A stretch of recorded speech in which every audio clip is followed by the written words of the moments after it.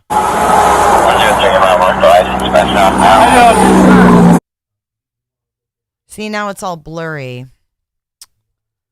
Son of a gun.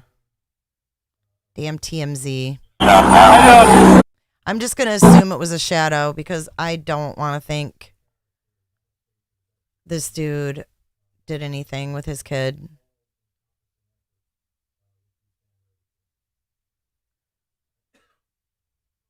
It kind of looks like it was a little bit red, so I don't know. But yeah, he's definitely not happy, is he? You guys want to watch this again? Put a 1 in chat if you want to watch the body cam one more time before we move on.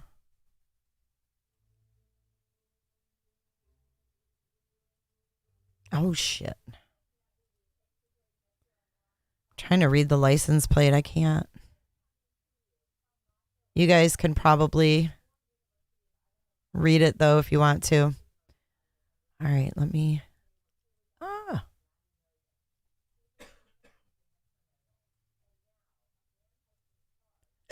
Oh, we got the COVID cough over here. We did the mask. We did the COVID mask. Just kidding. We all have coughs, though. Okay, let me get rid of the drawing.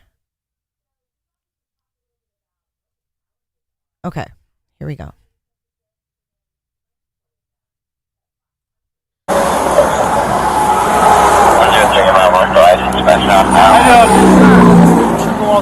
Got your license and registration. I stopped you, man, when you were driving by me there. You're a little too close to the back. I'm about one car going 10 miles an hour, so I'm going 60 or 70 miles an hour. About 6 or 7 cars.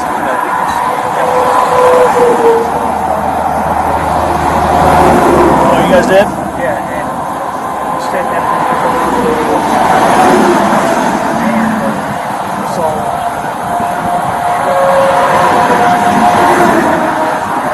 You guys stopped by a trooper? We don't have any SUVs. It was a county guy. Was it like a black SUV? Yeah. Okay. All right. And you said you guys were following too closely?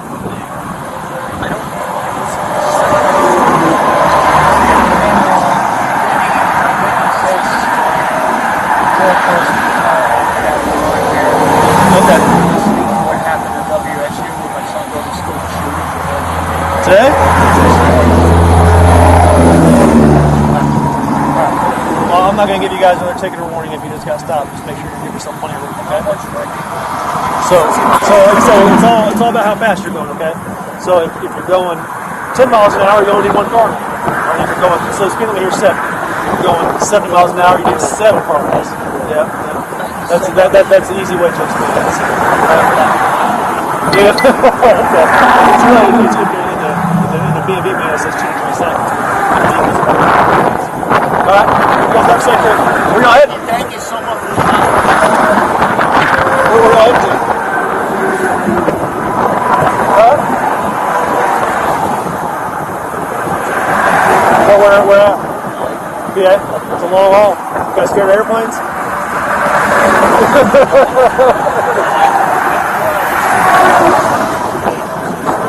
Okay. All right, well, hey, please have a safe trip. Thank you, sir. Okay, I can't make out a damn thing they're saying. Chrissy, thank you so much for your super sticker.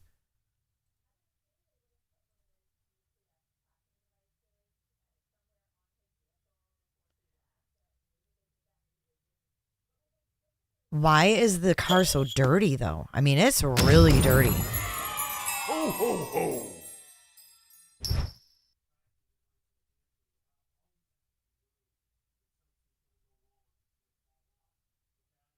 No, I think that's just the road. That's like the bumps that wake you up.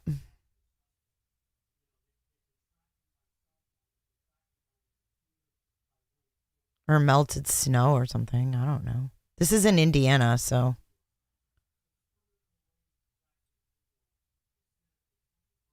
I think that this was part of them having their eyes on him. Part of them trailing and tracking him were these stops. This is documentation. This will be used in court. And I don't think there's any way in hell that anyone is setting this guy up. Whoever said that. I really do not think that.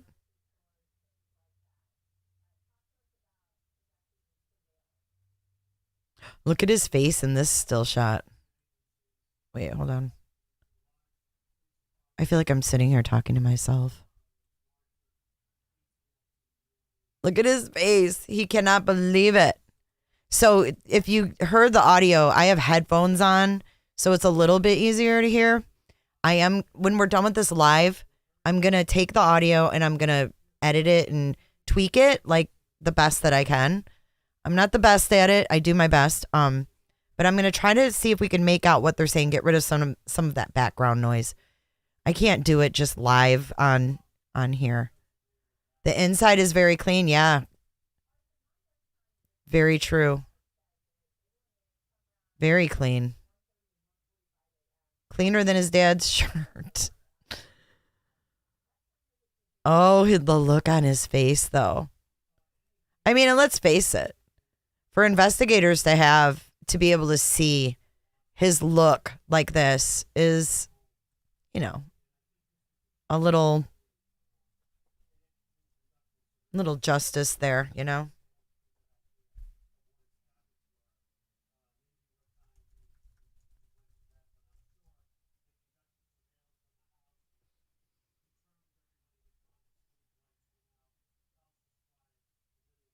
Oh, wow, Adam Worden. Adam says, I agree. They do that all the time with fugitives they don't want to bust yet. If it will lead them to evidence. One poor cop got shot by a fugitive that was told to do a stop, but they didn't warn him. Right? Oh, excuse me. Oh, we can go. So anyways, they were pulled over by a county because he says, oh, we were pulled over in something about an SUV. And he says, we don't have SUVs.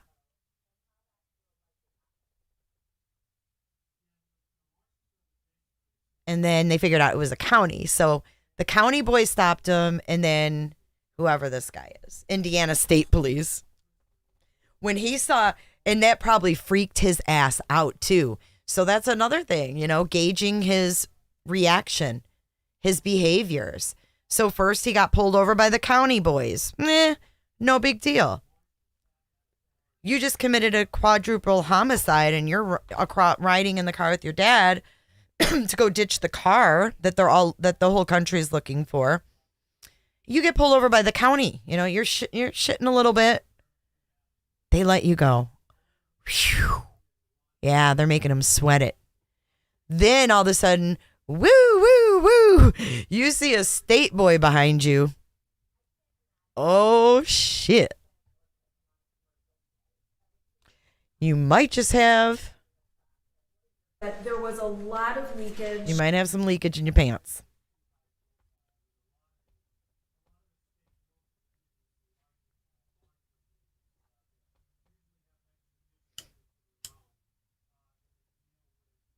I just think that the cop, has to be shook. I mean, do you hear these grown men giving these press conferences? Their voices shake. Chief Fry, his voice shakes. Can you imagine what these crimes must have looked like?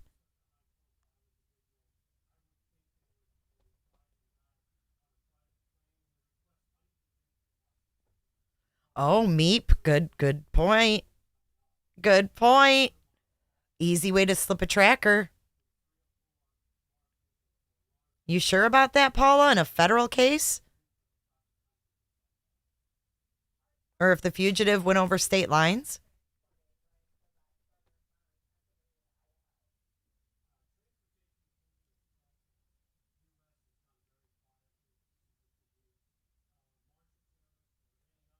Yeah, keeping him on his toes. Keeping him on his toes.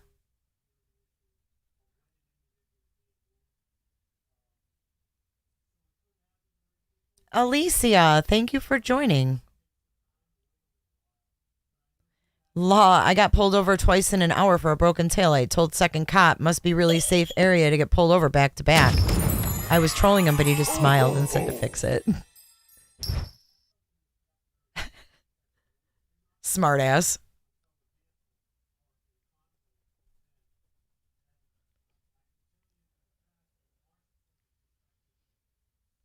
Keeping him on his nose, not his toes. Danette, think about how his ego was fed by getting away from the cops. He probably was empowered to spill more info. Get him a little more comfortable. Yeah, he looks angry that he got caught because I think Dr. Melmo, that he thinks he's smarter than everyone else. Even, experienced FBI agents. Exactly. You know what, Mary P., you have a really good point. They could have had a warrant for a tracker.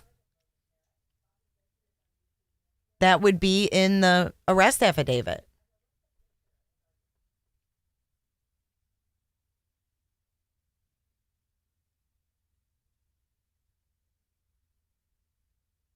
I mean, this guy doesn't even know what's in the documents yet. That's why they think he was in such a hurry to get back to Idaho, so that he could see what they have against him. Ann Taylor will be his public defender. She is what? The chief public defender? She's also the chief public defender?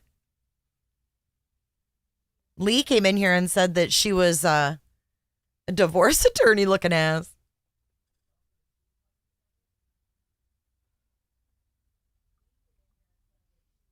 She's been a defender since 2017.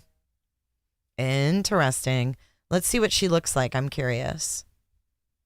What is her name?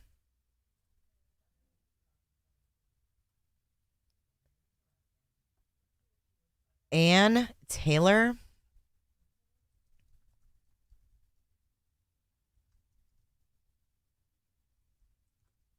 She's in Idaho.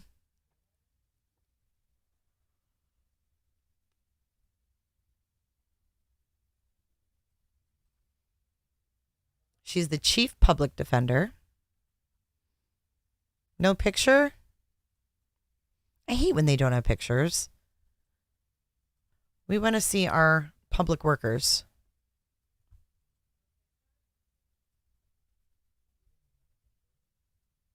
You think it's Ann C? Ann Cher Taylor? Ann Cher. Taylor Law Offices. Oh, she does do divorce. See that? Divorce lawyer.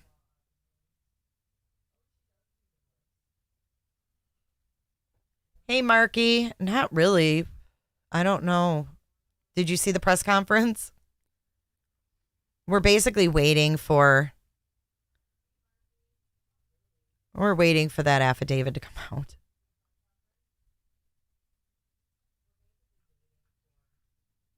Let's go to Google Images. You get surprising results sometimes, but okay, so this is. Oh, is it a coincidence that they give him a public defender that looks like the victims? She looks like Kaylee, kind of. Blonde. His type.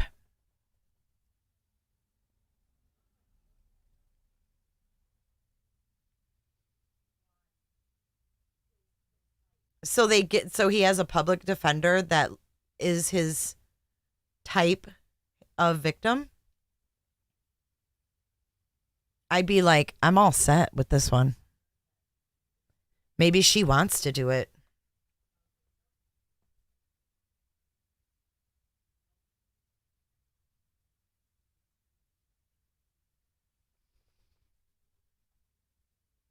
Is it her? Is that her?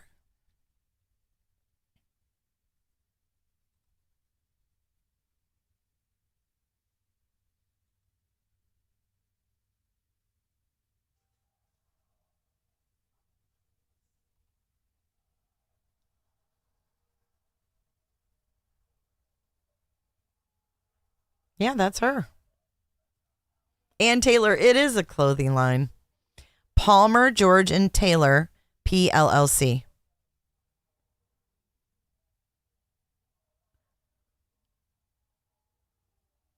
Oh, yeah, she does. She kind of, well, she looked like we said, they all looked like sisters.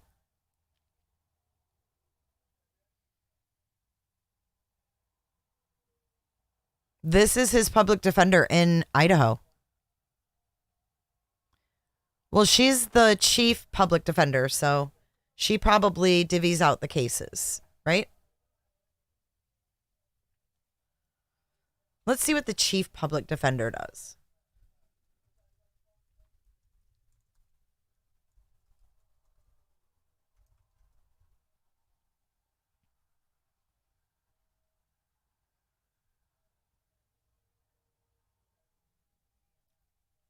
Oh, what's those?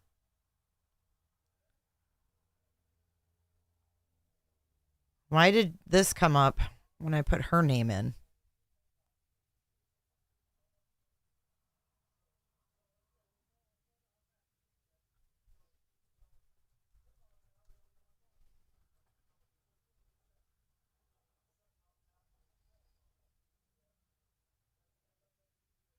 I think they'll definitely move him in the middle of the night, though. Okay, here is...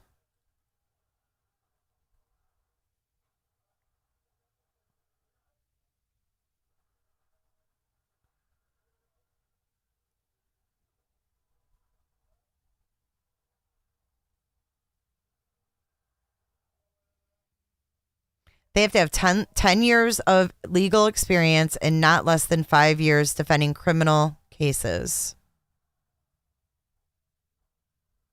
I want to see what their responsibilities are. Like what? I guess it's not going to tell me who they're over, but I don't know if she divvies out cases or what she does, but obviously the most experienced public defender, they're going to put on the case, right?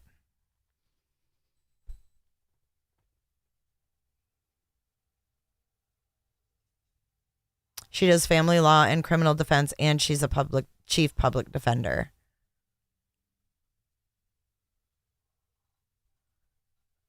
So it'll be interesting to see the first press conference and see what she has to say, right?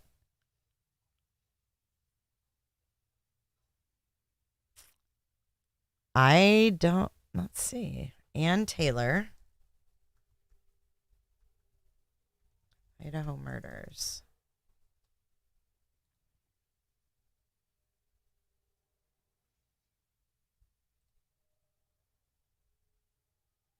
Ooh, look at that one. His eyes. He looks so different in every picture. Weird.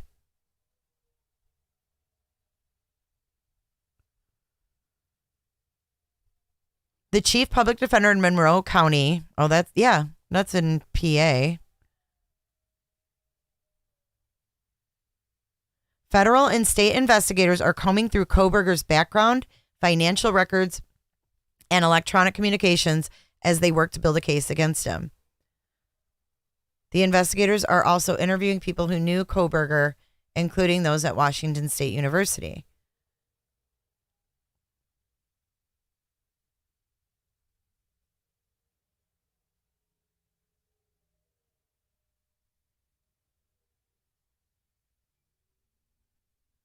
It doesn't say anything about... We've just heard from the prosecutor. We haven't heard from her. I don't think we usually hear from the public defender until they're appointed.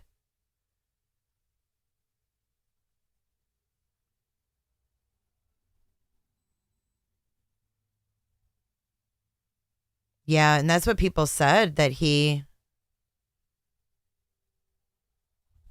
didn't sleep. His neighbor said that she would hear him up vacuuming and moving around, or he, rather. No, it was a woman, because she thought about telling him, can you keep it down, because she had kids. And she said that complex is usually for families. And that she thought when he moved in that he was going to have his family come in, but the family never came and he lived by himself.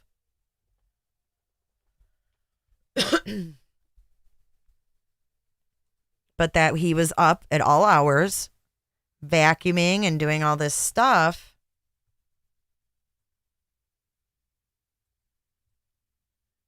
And she's like, I don't know when he slept. But look at the picture next to him and Bundy. It is for grad students, she said, with families. Do you guys think that's him? In the hood? Peaky, thank you for becoming a member. And you were nice this year. He was a security guard part-time. So this picture here in the blue shirt, Washington State University, that's from his ID card. So he would have just gotten that this year. I believe that is his senior picture on the far right. And Taylor graduated from Idaho State.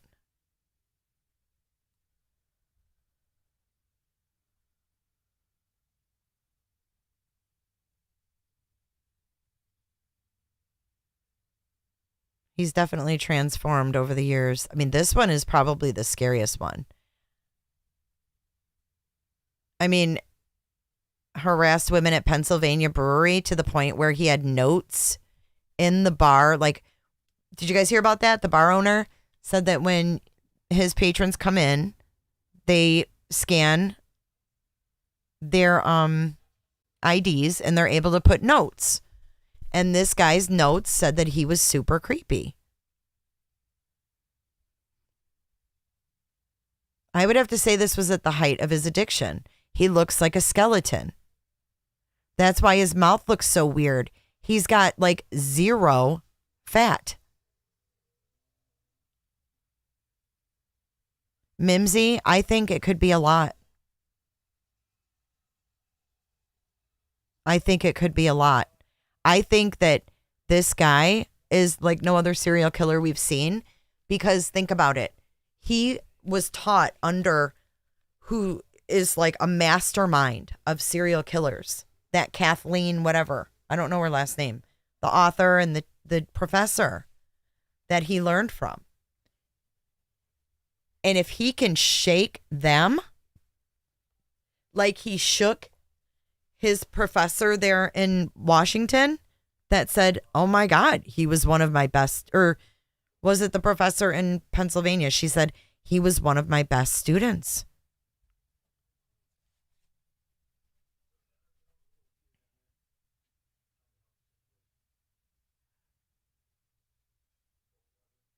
I don't know anything about Long Island Unsolved.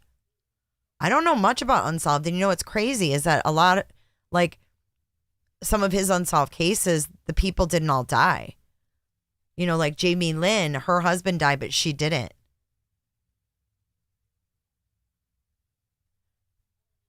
Oh, I know. Someone said, say cheese.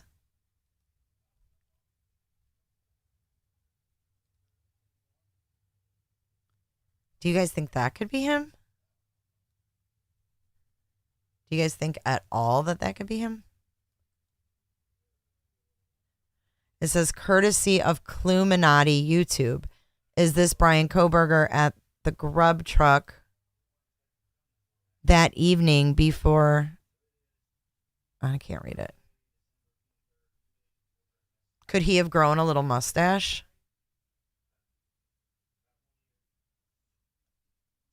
You don't think so? What if he did something with his eyebrows? I mean, he can change his eyebrows. I'm sure with bushy ass eyebrows like he has here, he's been cutting these things down his whole life.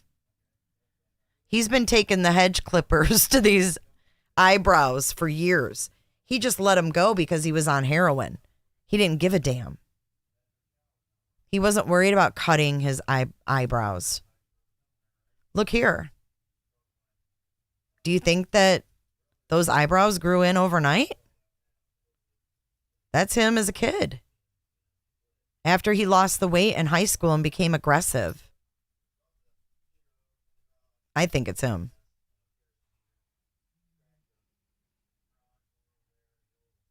I mean, look at this stark difference. Are you kidding me right now? This is the look of heroin. That's not the hoodie guy, Garden. That's a different guy. That's not the hoodie guy from Grub Truck. It's a different guy wearing a hoodie. There were a lot of guys and a lot of guys in hoodies. This isn't the one that walked them home.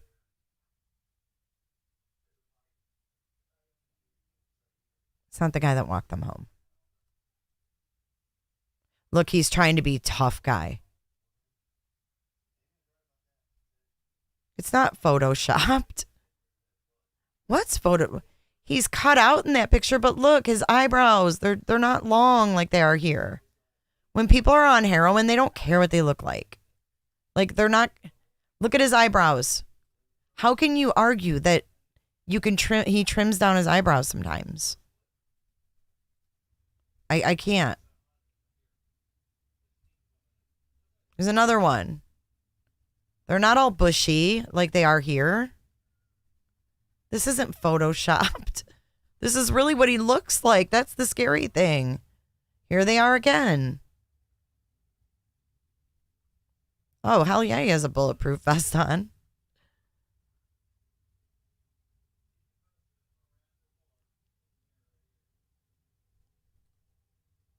Oh, and look, he barely has any right here. I wonder why.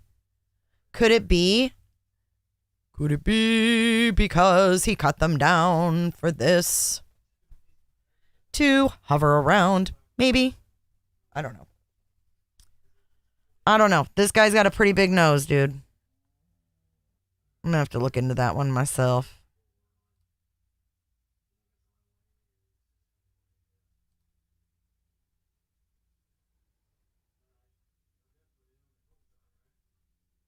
I'm going to have to look at that one later.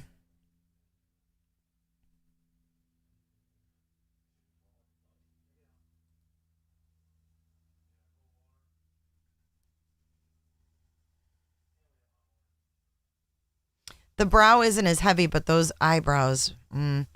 Yeah, his eyes are sunken in big time. Yeah, I don't think that's him.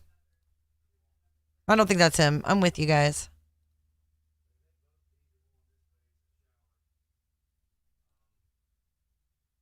That's the picture that his friend, the girl, shared, where she said, I talked to him at the wedding. He was fine. Here's the mini faces. Okay, here is, look at this. Dr. Melmo, are you still here? You're being not vindicated, but let's listen to this video. Actually, I can't. I'm not going to play it. It's fucking News Nation. But this expert, let's see who she is. Lena Derhally, a psychotherapist, says that it appears Kohberger had a fascination with crime and murder. Oh, wow. It really took a psychotherapist to figure that out. And she believes we're looking at classic case psychopath. You know what? This is why I hate News Nation. They have great headlines, but the shit to back it up is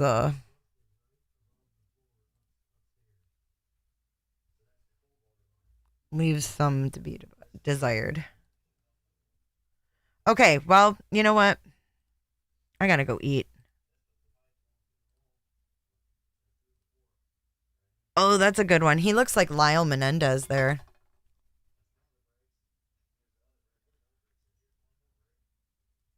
We'll be staring at these pictures all night. Oh, that's Einan Harsh in the hoodie. Thank you for clearing that up. He resembles Vinny. He resembles a lot of people. He has a lot of, he's got a lot of characteristics from a lot of different people. So, yeah, I don't know, Dane. We're going to have to keep our eyes. Oh, you know what? Before we sign off, let's check Let's check that weird TikTok account. Hi, baby D. Let's see if Josco has done anything today.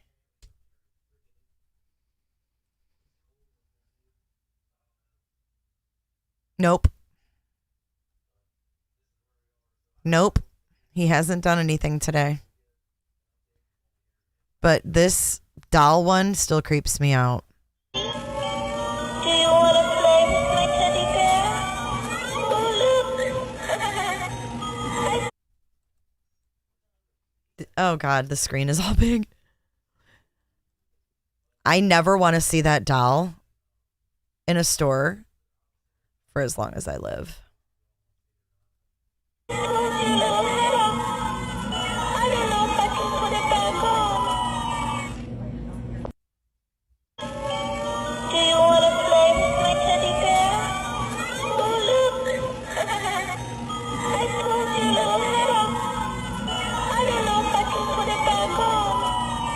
I cannot. Wait, what? Amber time. Okay, but didn't it look like Dolly Vision walked down the hallway? No.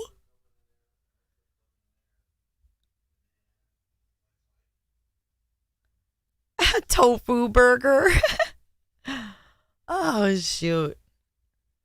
Let me fix my screen. Let me clear my throat. It is creepy.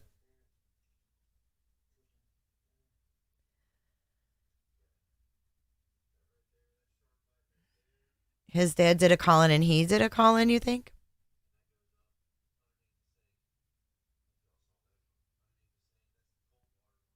Oh, I know, my King of Kings. Send it back to hell where it came from, right? CVS, Bergstrong. Well, I don't want that. Wow, Dane, that would be weird. Maybe there won't be any more TikToks. Let's pray for no more TikToks. I want to thank everyone for becoming members, gifting memberships. You guys are absolutely the best. You are the best chatters. You are the best viewers. And I am extremely, extremely grateful for you. Join us tomorrow, 3 p.m. Eastern Standard Time for a coverage of the BTK killer. And I implore you, find that documentary. I'll tell you what it's called. And Haley, if you're still here, I got your...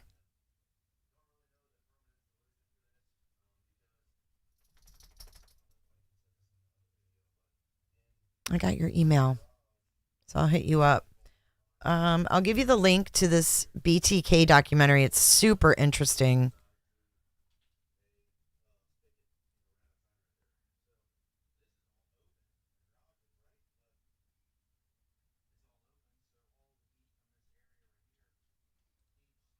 We're going to watch his full confession tomorrow. And you'll hear him talk about just matter-of-factly, you know, how he killed these people, but also like why he did it, which is really weird. But he admitted that he got a sexual pleasure from it. And I was like, that is just sick. All right, I'm coming to you. Hang on, let me come to the chat. And I'm going to give you this link so you guys can watch this tonight. If you get sick of looking at Kohberger, you can watch this. And then we will discuss tomorrow. Thank you guys again. I really, really, really appreciate it. You are making this channel grow by leaps and bounds. And this channel is you. This is your home. So thank you so much. All right, you guys, I'm out. Oh, he wore women's clothing and had masks and all kind of creepy shit. All right, see you guys tomorrow afternoon. No dancing it out tonight.